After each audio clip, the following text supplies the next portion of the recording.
आज हम लोग बात करेंगे कुछ एक ऐसी फोटोज के बारे में जिन्हें देखने पर बिल्कुल यही लगता है कि ये काफ़ी ज़्यादा सिंपल हैं, लेकिन उसकी बैक स्टोरी अगर हम लोग जानेंगे तो वो काफ़ी ज़्यादा खतरनाक है। लेकिन वीडियो शुरू करें उससे पहले दोस्तों, मैं हूं नवीन और आप लोग देख रहे हैं ऑफबीट पॉडकास्ट का एक और नया एपिसोड। अगर अभी तक आप लोगों ने वीडियो को लाइक नहीं किया तो वीडियो को लाइक कीजिए, चैनल को सब्सक्राइब कीजिए, क्योंकि इसी तरह की काफ़ी सारी ट्विस्टेड कहानियां मैं यहाँ पर लेकर आता रहता हूँ। और अगर आप लोग शाउट आउट चाहते हैं तो वीडियो के नीचे जाकर एक प्यारा सा कमेंट जरूर करें। इसी के साथ चलिए दोस्तों शुरू करते हैं आज की स्टोरी। टाइम था 1974-75 का, जब कैलिफोर्निया के ईस्टर्न स्टेट में एक लुटेरा काफी ज्यादा फेमस हो रहा था। वो रात के टाइम में लोगों के घरों में घुस जाया करता था और आमतौर पर नॉर्मली हम उसे लुटेरा तो बोल ही नहीं सकते, क्योंकि वो जब भी किसी के घर में घुसता तो वहां पर जाकर काफी बुरे तरीके से वो तोड़फोड़ करने की कोशिश करता। महंगी चीजें उसके सामने ही रखी रहती, लेकिन वो उन्हें कभी भी नहीं चुराता। बस घर के अंदर जाता, वहां पर काफी ज्यादा तोड़फोड़ करता और वहां पर जितना भी सामान मौजूद है उसे पूरे तरीके से बिखेर कर वापस चला आता। 1974-75 के बीच ऐसा वाकया वहां पर मौजूद काफी सारे घरों में होता है और वो लोग इस चीज को लेकर काफी ज्यादा परेशान थे। वो लोग वहां पर एक बैठक बैठाते हैं और जो पुलिस वाले थे उनसे ये बात पूछते हैं कि आखिरकार पुलिस क्या कर रही है, क्योंकि पिछले काफी दिनों से हमारे यहाँ पर घरों में तोड़फोड़ हो रही थी। तो इसी तरह बैठक होती है, उसमें डिस्कशन होता है और पुलिस वालों ने यही बात कही कि हम आगे से अपना और अच्छा बेस्ट करेंगे ताकि वो बंदा जो है, लुटेरा जो है, वो आपके घरों में ना घुसे। यही बात बोलकर सारे के सारे लोग अपने अपने घर चले जाते हैं। लेकिन उसके बाद जैसे ही 1976 आया तो एक मामला और शुरू होता है। पहले तो वो बंदा जाकर लोगों के घरों में तोड़फोड़ किया करता था, वहां पर मौजूद सारे के सारे सामान को बिखेर दिया करता था, लेकिन अब वो वहां पर जाकर लोगों को बांधकर उनकी बड़े ही बेरहमी से जान भी लेने लगा था। अब वहां पर रहने वाले लोग काफी ज्यादा घबरा चुके थे। रात को वो अच्छे से अपने कमरों को बंद करके, घर को बंद करके सोया करते थे, लेकिन जब भी वो आदमी उनके घरों पर पहुंचता तो पता नहीं किसी भी तरह का वो जुगाड़ करके उनके घर के अंदर चला जाता। वहां पर जाकर सारा का सारा अपना वही काम, सबसे पहले जाकर किसी बंदे को निपटाना और उसके बाद उसके घर में काफी बुरे तरीके से तोड़फोड़ करनी। ये सारे काम करके वो वापस चला आता और उस टाइम पुलिस ने भी अपनी गश्त को काफी ज्यादा बढ़ा दिया था। लोग भी अपने घरों से रात के टाइम बाहर देखने लगा करते थे, पूरे तरीके से अपने आप को घर में पैक कर लेने के बाद। और अक्सर वो लोग ये बात कहा करते थे कि ये लुटेरा यहाँ से गया, और पुलिस वालों को इस बारे में बताते कि वो लुटेरा इस तरफ गया है। पुलिस वाले उसके पीछे भागते हैं और आखिर में पुलिस वालों के और जिन घरों में वो घुसा था वहां पड़ोसियों ने उन्हें देखा था। उन लोगों का यही कहना था कि ये काफी ज्यादा चुस्त आदमी है, जो कि ना तो किसी दीवार को देखता है ना कोई पेड़ देखता है, बस उसके सामने जो कुछ भी आता है वो उसी के ऊपर चढ़ जाता है। और वो इस चीज को लेकर काफी ज्यादा परेशान रहने लगते हैं। फिर से बैठक बैठाई जाती है जिसमें काफी सारे लोग वहां पर आते हैं और उन्होंने यही बात कही कि पहले तो ये चोर सिर्फ चोरियां किया करता था, लेकिन आज के टाइम में ये लोगों की जान भी लेने लगा है, तो हमें जल्द से जल्द इसका कुछ ना कुछ सॉल्यूशन निकालना चाहिए। पुलिस वालों ने फिर से यही कहा कि हम लोग अपनी पूरी अच्छे से कोशिश कर रहे हैं, लेकिन वो बंदा हमारी पकड़ से फिर भी बाहर है और अगली बार हम और अच्छा प्रयास करेंगे। लेकिन इसी भीड़ के बीच एक आदमी उठता है और उसने ये बात कही कि मैं इस आदमी से नहीं घबराता, वो सिर्फ उन घरों में जाता है जहां पर कि लोग अकेले रहते हों। जरा इसमें इतनी ही हिम्मत है तो मेरे पास आए रात को, मैं अपनी पत्नी के साथ बड़े ही आराम से अपने घर पर सोता हूँ और आज मैं उसको खुली चुनौती देता हूँ कि अगर उसके अंदर थोड़ा सा भी दम है तो मैं रात को वहीं पर अपने घर पर सोता हुआ उसे मिलूंगा, जरा आकर मेरे ऊपर हमला करे। ये बात बोलकर वो व्यक्ति वापस जाकर बैठ जाता है और बाकी लोग भी यही बात कहने लगते हैं कि अगर हम लोग घबरा जाएंगे तो वो किलर और ज्यादा कॉन्फिडेंस में आ जाएगा। हमें अपनी हिम्मत नहीं हारनी है और हमें अपनी हिम्मत इसी आदमी जैसी बनानी है। वो सारे के सारे लोग वहां पर चेज करने लगते हैं और इसी तरह वो मीटिंग आगे बढ़ने लगती है। लेकिन उसी मीटिंग में इस किलर को पहचानने के लिए उसे एक नाम दिया जाता है और वो नाम था गोल्डन स्टेट किलर। कुछ एक देर बाद ही वो मीटिंग खत्म हो जाती है और अगले 2-3 दिनों तक पूरे शहर में कोई भी ऐसा हादसा नहीं हुआ जिससे आम पब्लिक को कोई समस्या हुई हो। और ये बात आपस में वो लोग कहने लगते हैं कि हम लोगों ने जो हिम्मत करके ये बात सोची थी कि अब हम लोग उस कातिल से नहीं घबराने वाले, यही कारण है कि हो सकता है वो कातिल भी अब हम लोगों से घबराने लगा हो और वो अब यहाँ पर आना ही छोड़ गया। यही बात वो लोग सोच रहे थे, लेकिन इस घटना को बीते हुए, इस बैठक को बीते हुए अभी सिर्फ एक एक हफ्ता ही हुआ होगा कि अगली सुबह शहर वालों को पता चलता है कि जो बंदा उस बैठक में खड़ा होकर ये बात बोल रहा था कि जो भी वो किलर है मेरे घर पर आए, मैं उसे इनवाइट करता हूँ, वो उसके घर पर गया था और उसके घर पर जाकर उसने उसकी वाइफ को और उसे बड़े ही बेरहमी से मार डाला है और बिल्कुल अपने पुराने अंदाज में उसने उसके पूरे घर को भी बिखेर दिया है।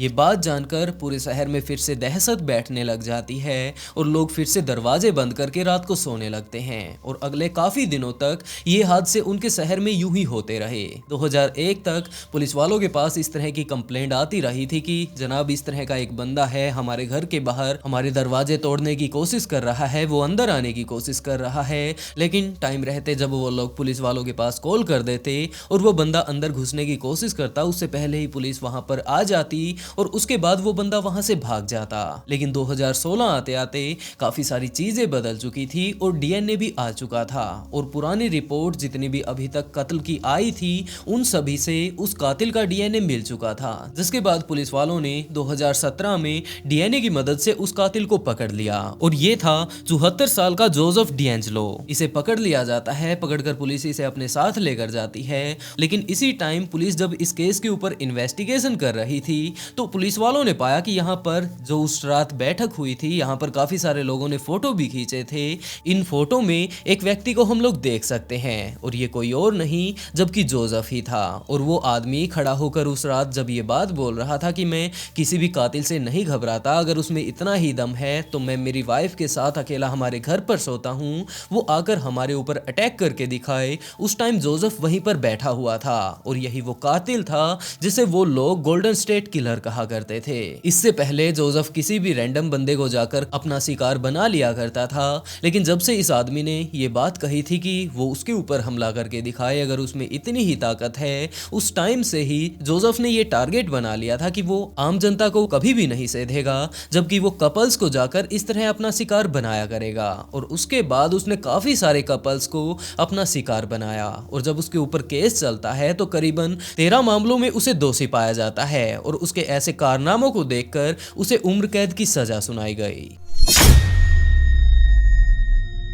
20 अप्रैल 1999 की सुबह एक कॉलेज लगता है, सारे के सारे स्टूडेंट कॉलेज में आ पहुंचते हैं और इन्हीं में से एक था ब्रुक्स ब्राउन। उसने आकर अपनी सारी की सारी क्लासें लगाई, लेकिन अजीब बात जो उसे लगी वो ये थी कि आज उसका दोस्त एरिक अभी तक नहीं आया था। तो वो जाकर पूरे कॉलेज में उसे ढूंढ चुका था, लेकिन अभी भी उसे एरिक कहीं पर नहीं दिखाई दिया। तो उसने लगभग अपनी आधी से ज्यादा क्लासेस लगा ली थी और उसके बाद दोपहर का टाइम हो चुका था। वो जाकर बाहर कैंटीन में कुछ खाने लगता है अपने बाकी दोस्तों के साथ और इसी तरह घूमते घूमते वो पार्किंग में आ पहुंचता है। पार्किंग में आने के बाद उसने ये बात देखी कि एरिक तो अपनी गाड़ी में बैठा हुआ है और वो वहां पर अपनी गाड़ी से उतरकर गाड़ी की डिग्गी खोल रहा है। उसमें से कुछ एक सामान वो बाहर निकाल रहा है, कुछ एक सामान उसने अपनी ड्राइवर साइड वाली सीट पर रखा हुआ है और वहीं पर वो कुछ एक काम कर रहा था। उसके साथ एक दो दोस्त और भी थे उसके और ब्रुक्स उसके पास जाकर ये बात पूछता है कि यार तू इतना लेट स्कूल क्यों आया, अभी तक तू कहां पर था, तूने आज एक भी क्लास भी अटेंड नहीं की। और इसी तरह की जब वो नॉर्मली बातें कर रहा था तो एरिक ने उसे ये बात कही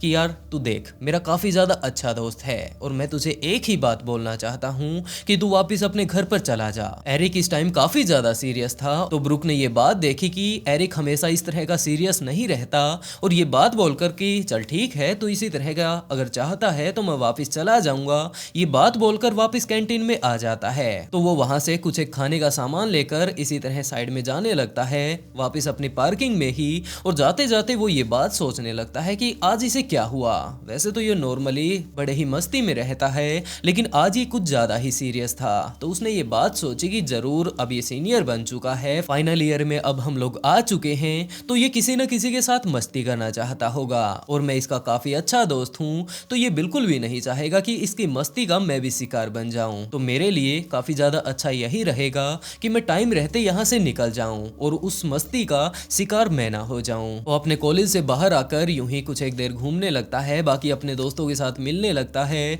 बाकी सारे दोस्त पूछते हैं कि कहाँ पर चला, तो उसने कहा कि कुछ नहीं यार, बस मैं वापस अपने घर पर जा रहा हूँ, आज मेरा पढ़ाई करने का कुछ खास मूड नहीं है। तो यही बात आपस में वो लोग कर रहे थे कि उसी टाइम उनके कॉलेज के अंदर से काफी सारे आतिशबाजियों की आवाज आने लगती है और ये आवाज अंदर की तरफ से आते हुए सुनकर ब्रोक्स ने यही बात सोची कि देखा ये जरूर अंदर कोई ना कोई ऐसी मस्ती कर रहे हैं अपने जूनियर्स के साथ जिनसे वो काफी ज्यादा परेशान होने वाले थे। और ठीक हुआ टाइम रहते मैं बाहर आ गया, नहीं तो टीचर्स इसके साथ साथ मुझे भी पकड़ लेते और पता नहीं वो लोग किस तरह की सजा मुझे देते, और मैंने तो कोई मस्ती की भी नहीं। यही बात वो बाहर खड़ा होकर सोच रहा था कि उसी टाइम कुछ एक बच्चे बड़े ही बुरे तरीके से घबराए हुए कॉलेज से बाहर आते हैं। वो लोग इस टाइम काफी ज्यादा घबराए हुए थे और लगातार एक ही बात बोल रहे थे कि कॉलेज के ऊपर हमला हो चुका है, कुछ एक लोग बंदूक लेकर उसके अंदर घुस रहे हैं। ये बात ब्रुक्स की थोड़ा समझ में नहीं आई और उसके बाद वो कॉलेज के गेट पर जाकर अंदर की तरफ जब देखने लगता है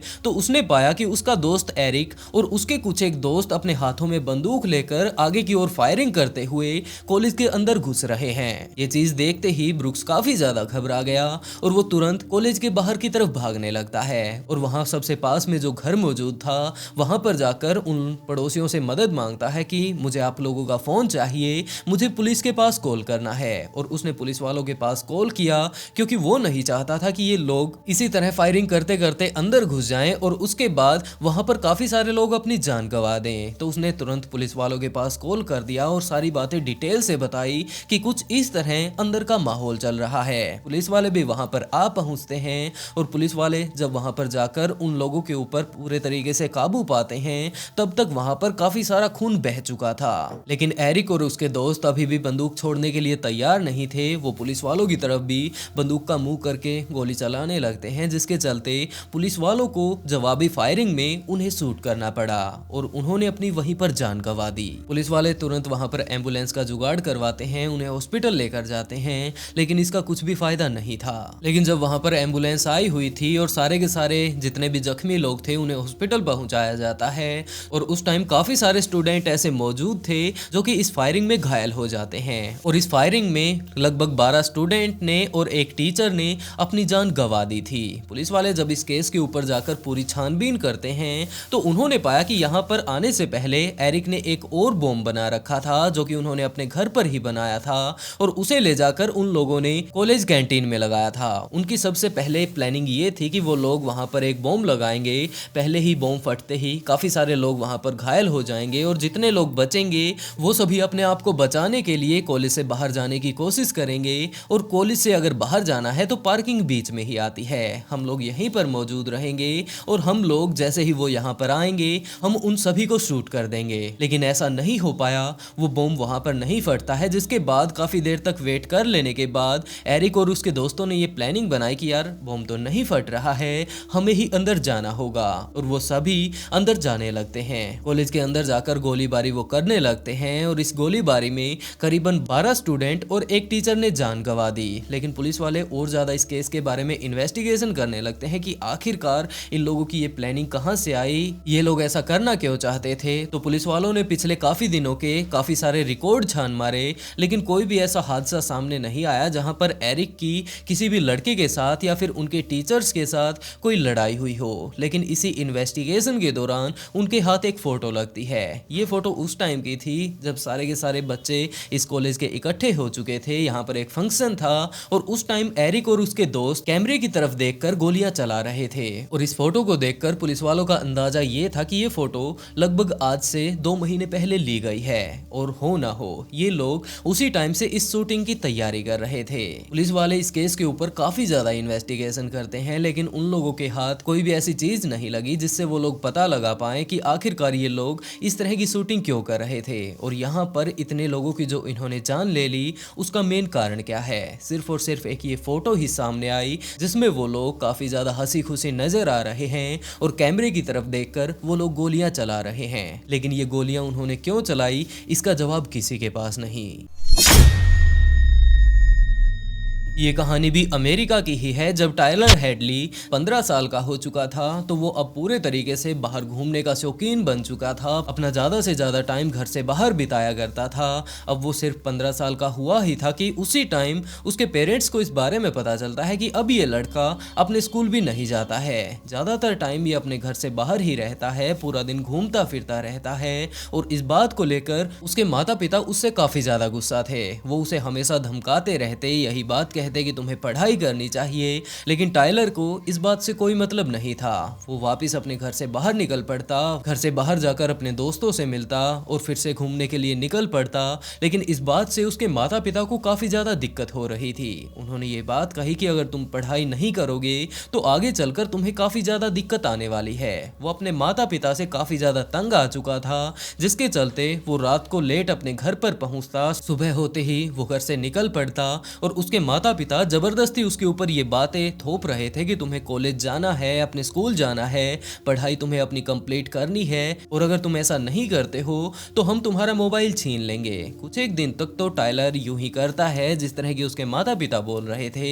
लेकिन इसी बीच उनके माता पिता को ये बात पता चलती है कि टाइलर अपने घर से सुबह तैयार होकर स्कूल के लिए चला तो जाता है, लेकिन वो स्कूल नहीं पहुंचता, जबकि वो बीच में ही अपने और आवारा दोस्तों से मिल जाता है। और उसके बाद पूरा का पूरा दिन स्कूल में जाने की बजाय वो यूं ही टाइम खराब करते रहते हैं। जिसके बाद जब वो वापस घर पर आता है तो उसके माता पिता ने उससे उसकी गाड़ी की चाबी ले ली और उसका मोबाइल भी छीन लिया।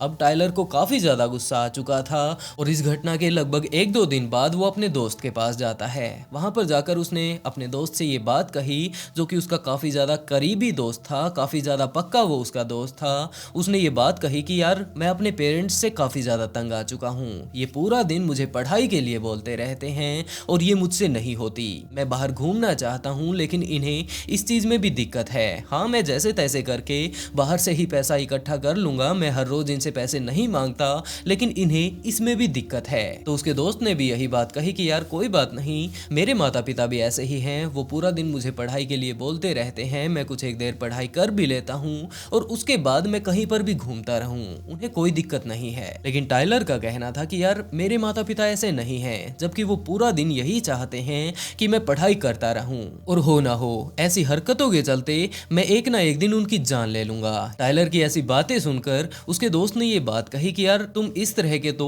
ख्याल भी अपने दिमाग में मत लाओ, क्योंकि वो हमारे पेरेंट्स हैं, जो कुछ भी करेंगे हमारे लिए वो बिल्कुल सही करेंगे, वो नहीं धमकाएंगे। अगर अच्छे भले के बारे में वो हमें नहीं बताएंगे तो आखिरकार कौन बताएगा। और इसी तरह से अच्छे से उसे समझाकर वो वापस भेज देता है। अगले काफी दिन यूं ही बीतते हैं और उसके बाद एक टाइम ऐसा आया जब टाइलर ने अपने उसी दोस्त के पास कॉल करके ये बात कही कि भाई आज मेरे घर पर पार्टी होने वाली है। टाइलर का वो दोस्त समझ नहीं पाया कि यार तेरे माता पिता तेरे को क्या लगता है कि तेरे घर पर पार्टी होने देंगे, और वैसे भी अगर वो बाहर गए हुए हैं तो क्या पता वो किस टाइम वापस आ जाएं और हम लोग वहां पर पकड़े जाएंगे, और उसके बाद जो तेरी पिटाई होने वाली है उसके बारे में तो तुझे पता ही है। लेकिन टाइलर ने ये बात कही कि तू उसकी ज्यादा चिंता मत कर, मैंने सारा का सारा प्रबंध कर लिया है, तू बस पार्टी करने के लिए आ जा और अकेला मत आइयो, अपने दोस्तों को भी अपने साथ ले आइयो। ये बात बोलकर उसने फोन काट दिया और अपने बाकी दोस्तों के पास वो कॉल करने लगता है, और यही सारी बातें वो अपने बाकी दोस्तों को भी बोलता है। उसके सारे दोस्त कंफ्यूज थे कि आखिरकार ऐसा टाइलर क्या करने वाला है, क्योंकि उन लोगों के दिमाग में यही बात थी कि टाइलर के माता पिता कुछ ज्यादा ही स्ट्रिक्ट हैं और 1-2 दिन के लिए हो सकता है वो बाहर गए हुए हों, लेकिन वो बीच में से ही अगर वापिस आ जाते हैं तो उसके बाद तो टाइलर का बुरा हाल होना ही है। तो ये बात सोचकर काफी सारे ऐसे दोस्त मौजूद थे जो कि उसे समझाते हैं कि यार पार्टी ही तो करनी है, चल हम लोग कहीं जाकर बाहर कर लेते हैं। लेकिन टाइलर ने साफ इनकार कर दिया। उसने ये बात कही कि पार्टी तो होगी, वो भी हमारे घर पर ही। ये सारी बातें करके उसने एक टाइम डिसाइड कर लिया कि कल तुम लोग इस टाइम पार्टी के लिए आ जाना, सारे के सारे जुगाड़ मैंने पार्टी के कर लिए हैं, ड्रिंक वगैरह खाने पीने की चीजें सारी मैंने इकट्ठा कर ली हैं। और उसके बाद अगले दिन सारे के सारे उसके दोस्त उसके घर पर जा पहुंचते हैं। वहां पर जाकर वो लोग टाइलर से मिलते हैं और उसके बाद काफी ज्यादा तेज आवाज में वो लोग वहां पर पार्टी करने लगते हैं। टाइलर ने सभी दोस्तों के पास आकर ये बात कही कि यार तुम लोग पार्टी करो, लेकिन इतने ज्यादा भी मत चिल्लाओ कि हमारे पड़ोसी ही परेशान हो जाएं, और उसके बाद वो यहाँ पर पुलिस बुला लें, क्योंकि मैं अपने माता पिता को तो समझा लूंगा लेकिन पुलिस यहाँ पर आ जाती है तो उसके बाद इस पार्टी का मूड ही खराब हो जाएगा। तो सारे के सारे दोस्त उसके वहां पर पार्टी करने लगते हैं। फ्रिज में जाकर जो कुछ भी वहां से उन्हें मिलता है निकाल कर वो लोग खाने लगते हैं। चारों तरफ सामान खाने का बिखरा हुआ था, कोई कहीं पर लेट कर खा रहा था, कोई कोने में खड़ा होकर ड्रिंक कर रहा था, और कोई ऐसा भी मौजूद था जो कि वहीं पर टेबल पर खड़ा होकर बड़े ही मस्ती से डांस कर रहा था। सारे के सारे लोग अपनी अपनी जगह सेट थे और इसी बीच टाइलर ने आकर अपने उसी दोस्त को ये बात कही कि जरा मेरे साथ आ, और उसे साइड में ले जाकर उसको ये बात बतानी शुरू की कि आज मेरे पेरेंट्स यहाँ पर नहीं आने वाले हैं। कि दोस्त ने पूछा कि यार ऐसा कौन सा लंबी ट्रिप पर वो यहाँ से जा चुके हैं कि तुमने यहाँ पर घर का सारा सत्यानाश करवा दिया है, क्योंकि इसे ठीक करने में भी मुझे यही लगता है कि अगले 2 दिन लग जाएंगे। तो टाइलर ने इस टाइम थोड़ी सी ड्रिंक तो कर ही रखी थी। उसने अपने दोस्त के कान में ये बात कही कि मैंने अपने माता पिता को मार डाला है। उसका वो दोस्त ये बात सुनकर विश्वास नहीं करता और उसने यही बात कही कि जरूर तू मजाक कर रहा है। टाइलर उसका हाथ पकड़ता है और अपने साथ उसे ऊपर वाले फ्लोर पर लेकर जाता है, और वहां पर जो टेबल सबसे पहले उनके आगे आती है उसके ऊपर कुछ एक खून लगा हुआ था, और कमरे का जो दरवाजा था उसके हैंडल पर भी खून लगा हुआ था। तो अब टाइलर का वो दोस्त ये बात सोचने लगता है कि ये थोड़ा सनकी टाइप का आदमी है, हो सकता है इसने ये कांड रच दिया हो। और इसी तरह के ख्याल अपने दिमाग में लाते हुए कि क्या ये मजाक कर रहा होगा या फिर सच में ही इसने इस तरह का कुछ एक कांड रच दिया होगा, वो आगे की तरफ बढ़ने लगता है। कुछ एक देर बाद ही टाइलर दरवाजा खोलता है उस रूम का और वो दोनों अंदर जाते हैं। लेकिन जैसे ही वो लोग रूम के अंदर घुसे तो टाइलर के पिता का पैर उस दरवाजे से टकरा जाता है, और टाइलर का दोस्त जब अंदर घुसकर देखता है तो उसने पाया कि पूरे के पूरे रूम में काफी ज्यादा खून बिखरा हुआ है और इसके माता पिता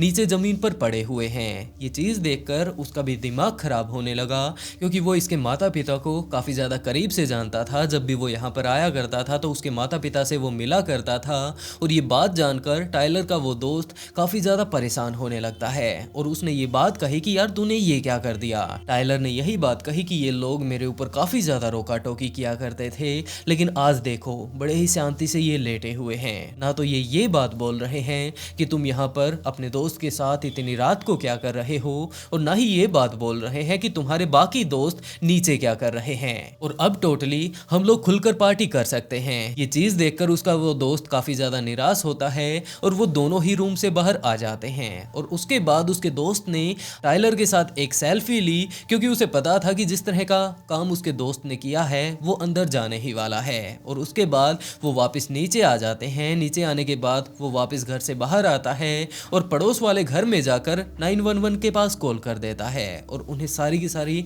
सिचुएशन के बारे में बताया कि यहाँ पर कुछ इस तरह का हादसा हो चुका है। पुलिस वाले वहां पर आते हैं, टाइलर को गिरफ्तार कर लेते हैं और उसे अपने साथ लेकर जाते हैं। और वहां पर उसके इन सारे कारनामों को देखते हुए जज ने उसे 2 उम्र कैद की सजा सुनाई, वो भी बिना किसी पैरोल के। और दोस्तों ये वो स्टोरी थी जिनकी फोटो काफी ज्यादा नॉर्मल लग रही थी, लेकिन असल में वो नॉर्मल नहीं, जबकि उनके पीछे की बैक स्टोरी काफी ज्यादा डिस्टर्बिंग थी। वैसे आप इन कहानियों के बारे में क्या कहना चाहेंगे, अपनी राय कमेंट बॉक्स में जरूर बताइएगा। और अगर आप लोग इसी सीरीज का नेक्स्ट पार्ट देखना चाहते हैं तो कमेंट बॉक्स में पार्ट 2 भी जरूर लिखें। और अगर आपको क्राइम स्टोरी पसंद है तो ऑफबीट पॉडकास्ट को सब्सक्राइब जरूर कर लें, क्योंकि मैं यहाँ पर इसी तरह की कहानियां जल्द से जल्द लेकर आता रहता हूँ। और इसी के साथ दोस्तों आज का शाउट आउट रबीना को, and write a beautiful comment to get shout out in next video. बहुत जल्द मिलते हैं एक और नई ट्विस्टेड स्टोरी के साथ।